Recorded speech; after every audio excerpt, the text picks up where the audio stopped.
You're absolutely right. There's one or two things, if you don't mind me being a little bit parochial, Alex. For example, Friends of the Earth, a big charity in Europe, the World Wildlife Fund, Climate Action Network. Friends of the Earth were given 800,000 euros last year. World Wildlife Fund, 661. Tell you what, Mr. Bloom, we're doing 5 more minutes. We're back in 1 minute. As we go into the next hour, hold it there, okay. And we'll get into how the EU is financing this revolution.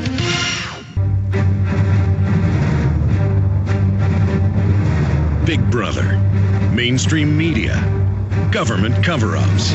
You want answers? Well, so does he. He's Alex Jones on the GCN Radio Network. And now, live from Austin, Texas, Alex Jones. I could talk to Godfrey Bloom and the other great people from his party all day long. These guys have really got it right. The UK Independence Party. His website's godfreybloom.mep.co.uk. These are the type of leaders in Europe and England we need to work with because we're all under the same system. You know, he mentions common purpose. They're in mainstream news shutting down websites that disagree with them. I learned here in Austin, any real charity that tries to actually help community, they have these pet charities that come in and shut you down or move you out or force you out. He was talking about them when I interrupted him. He's bringing up how the EU funds all these land-grabbing fake environmentalists. I mean, this is an agenda to destroy anything that makes people wealthy and independent. They want you all bankrupt like North Korea, living under their control. We got 4 minutes, sir. You've got the floor. Well, let me just talk a little bit about these charities.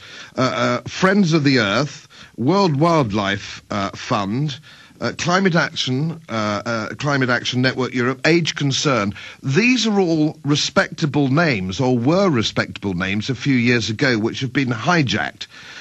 Literally millions of European taxpayers' money goes into these, and of course it gives them a seat at board level.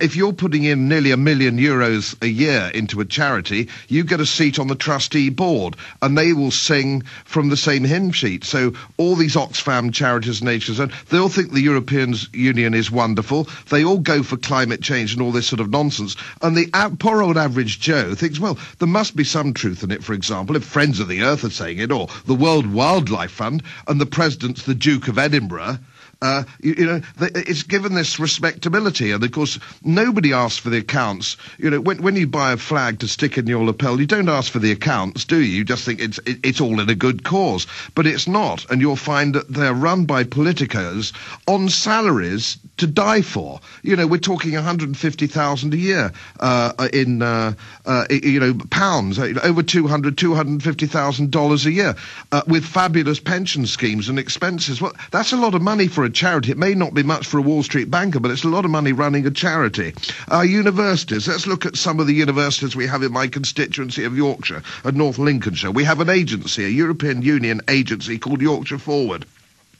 And they give millions, the European Union gives millions of pounds a year to Yorkshire Forward, but of course it's only Yorkshire's money. So Yorkshire actually gives somewhere in the region of £700 million a year to the European Union, and we get about 5 or 6 or 10 million pounds a year back, and we're supposed to be thankful. But what do they do with the money, Alex? They fund seats at all the universities, and some of them are Monet seats and some of them are agency funded. So the professor in front of the class of impressionable 18 or 19-year-olds is probably a member of Common Purpose. He's certainly a Europhile. He's certainly a neo-socialist. And so they're literally putting their people in everywhere.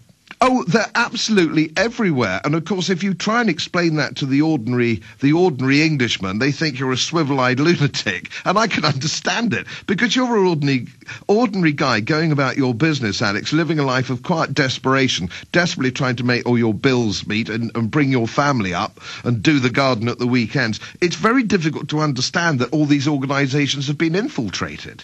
But if you control government, you control trillions of dollars. And so you're going to have these swindlers come in and do this. And they've taken over. You call them, little Freemasons. Americans may not know, but there's big controversy in England, of course. To be a judge or a barrister, you pretty much have to be a Mason. And they've certainly turned that fraternity into a implement of tyranny in many cases. Absolutely, but it's so covert and clever, and of course the end game's long, Alex. Their patience is limitless. They are working to a goal. Give it just off the top of my head, you might be interested in this. Hold on. I know you've only got limited time. You went to a studio with ISDN. We've got a break. We have the breaks at the end of the hour and start of the hour. You want to come back and finish up on the other side with 3 minutes? Just a quick 3 minutes, thank you. Yeah, because I know they're about to kick you out of the studio. Yes, we'll indeed. be right back with Godfrey Bloom, MEP.co.uk. We'll be right back. Stay with us. He's the T-Rex of political talk. Alex Jones on the GCN Radio Network. We're seeing this in Haiti. Real charities that actually really do give most of the money to the people are being demonized by the big establishment charities. This is all part of the racket. And he was going to give a few other examples. We ran into that break. A European Union member of Parliament from England, Godfrey Bloom, is our guest, and I'm shifting gears into your phone calls and a ton of other news and what just happened in Massachusetts last night with the election of Mr. Brown. Finishing up your point, Mr. Bloom. Yes, indeed. Just very quickly, and sorry to be parochial for the Brits, this one really. Every charity, there are very few major charities that haven't been infiltrated. It's very difficult to get the information, but if you press and press, you can find out who funds them and where it comes from if you ask for it. But you have to be persistent. So we know that charities have been infiltrated. We also, as an interesting one, just to finish up on, which is something that you won't know and the Brits won't know, Baroness Ashton, who is the new foreign minister for the European Union, was a member of the Campaign for Nuclear Disarmament, which of course we know was partially funded by the Soviet Union in the 70s and the 80s. Not only did some of the money go missing, that nobody can actually find, when she was treasurer, she's now calling the shots on matters of foreign policy. And this is something I bet nobody knows, that it is now a European Union policy to acknowledge the domain of China over Tibet. We have given up now on Tibet. Tibet has been recognized as being a Chinese province, and that was virtually under the crosswords in our press. Nobody in England actually knows about that. It came out on a no news day underneath the crosswords. The City of London is going to be regulated now. The top regulator of the City of London, which is the equivalent of Wall Street. We've got enough clout in London. It's the only thing we do which is as big as you have over there in the United States, is a Frenchman, a very charming, very urbane Frenchman, Monsieur Barnier, but he doesn't believe in the concept of dealing in commodity trading. He doesn't believe in selling forward or selling short. He doesn't believe in hedge funds.